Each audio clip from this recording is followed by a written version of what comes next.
Phylum ആർത്രോപോഡയിൽപ്പെട്ട ചെറുജീവികളാണ് തേരട്ടകൾ. തേരട്ട, ചേരട്ട തുടങ്ങിയ പേരുകളിലും ഇവ അറിയപ്പെടുന്നു.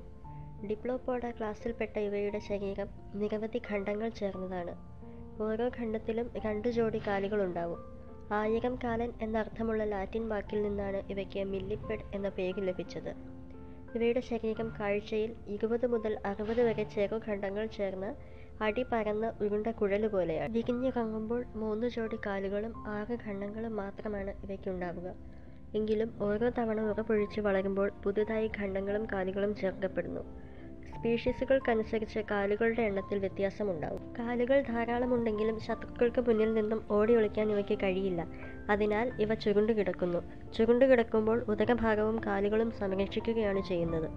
ഉറപ്പുള്ള ഇവയുടെ പുറംതോടുകൾ എളുപ്പത്തിൽ തകർക്കാൻ കഴിയില്ല. അതുകൊണ്ട് കൊത്തി വിഴുങ്ങാൻ പക്ഷികൾക്കും ഇരപിടിയന്മാർക്കും പ്രയാസമാണ്. കൂടാതെ ചിരുളുന്നതിന് മുൻപ് രൂക്ഷഗന്ധവും അരുചിയുമുള്ള ഫിനോളിക് സ്രവങ്ങൾ ഇവ പുറപ്പെടുവിക്കുന്നു. ചില ഇനം പഴുതാരകളും തേരട്ടകളും ഒറ്റനോട്ടത്തിൽ പരസ്പരം മാറി ആശയക്കുഴപ്പമുണ്ടാക്കുന്നു.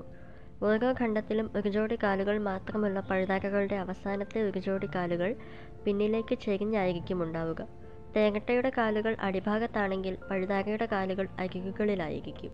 അഴുകിയ ഇലകളും മറ്റുമാണ് ഇവയുടെ പ്രധാന ഭക്ഷണം. ഇവയില്ലെങ്കിൽ ഇലക്കൂമ്പാരങ്ങൾ അഴുകി മണ്ണാവാൻ കാലമേറെ വേണ്ടിവരുമായിരുന്നു. മറ്റ് ജൈവാവശിഷ്ടങ്ങളും പൂപ്പലുകളും നുറുക്കി അഴുകാൻ സഹായിക്കുന്നതിലും ഇവർ വലിയ പങ്കുവഹിക്കുന്നു. പ്രത്യുൽപാദന കാര്യത്തിലും പല സ്പീഷീസുകളിലും വ്യത്യാസം കാണിക്കാറുണ്ട്. ചിലതിൽ ആൺവർഗ്ഗങ്ങൾ ഒട്ടുമില്ല. പാർത്തനോജെനസിസ് എന്ന രീതിയിൽ ബീജസങ്കലനം നടക്കാതെ തന്നെ മുട്ടകൾ വിരിഞ്ഞ് കുഞ്ഞുങ്ങളുണ്ടാവുന്നു. സാധാരണയായി ആണിലും പെണ്ണിലും ലൈംഗിക അവയവം 3-ാം ഖണ്ഡത്തിലാണ് ഉണ്ടാവുക. എന്നാൽ ആൺ തേരട്ടകളുടെ 7-ാം ഖണ്ഡത്തിലെ 1 ജോഡി കാലുകൾ രൂപാന്തരം സംഭവിച്ച് ഗോണോപോഡ്സായി മാറുന്നു. ഇണ ചേർന്ന ശേഷം പെൺ തേരട്ടയിൽ കുഴികുത്തി മുട്ടയിടുന്നു. സ്വന്തം വിസർജ്യങ്ങൾ ഉപയോഗിച്ച് അവ കുഞ്ഞുങ്ങൾക്ക് സംരക്ഷണ കവചമുണ്ടാക്കുന്നു. ഏതാനും ആഴ്ചകൾക്കുള്ളിൽ മുട്ടകൾ വിരിയും. മറ്റ് ആർത്രോപോഡുകളിൽ നിന്നും വ്യത്യസ്തമായി തേരട്ടകൾക്ക് കുറച്ച് ആയുസ്സ് കൂടുതലാണ്. ചില സ്പീഷീസുകൾ 7 വർഷം വരെ ജീവിക്കും.